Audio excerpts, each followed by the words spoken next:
প্রিয় বন্ধুরা, আসসালামু আলাইকুম। আপনারা কেমন আছেন? আশা করি সকলেই আল্লাহ তাআলার অশেষ রহমতে ভালো আছেন। প্রিয় দর্শক, দেশ ও বিদেশ থেকে যারা আমাদের চ্যানেলে ভিডিওগুলো দেখেন বা দেখতেছেন, তাদেরকে জানাই অসংখ্য ধন্যবাদ। তো স্ক্রিনের মধ্যে যে গাছটি দেখতে পাচ্ছেন, তো সেই গাছটির নাম আমি বলে দিচ্ছি। তো প্রিয় ভাই বন্ধুরা, এই গাছটির নাম হচ্ছে ডালিম গাছ। তো এই ডালিম গাছটি একজন বাসার মালিক সে রোপণ করেছে।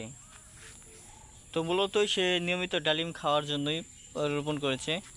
এতে করে তারা ডালিমের খাওয়ার চাহিদা পূরণ করতে পারবে। তো বাসাটি সহকারে আপনাদেরকে দেখাচ্ছি।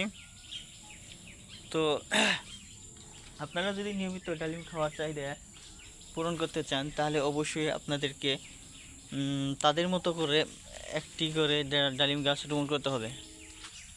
তো বন্ধুরা, আপনাদের বাড়িতে কিংবা বাড়ির সামনে ডালিম গাছ রোপণ করুন। তো ডালিম গাছ রোপণ করার কিন্তু নিয়ম রয়েছে। তো সেই নিয়মটি আপনারা নার্সারিওয়ালাদের কাছ থেকে জিজ্ঞেস করে নেবেন। তো তাদের কাছ থেকে জিজ্ঞেস করে নিলে পুরোপুরিভাবে আপনারা ডালিম গাছ কীভাবে রোপণ করবেন তা কিন্তু শিখতে পারবেন, জানতে পারবেন। তো বন্ধুরা, তারপর বাড়িতে রোপণ করবেন।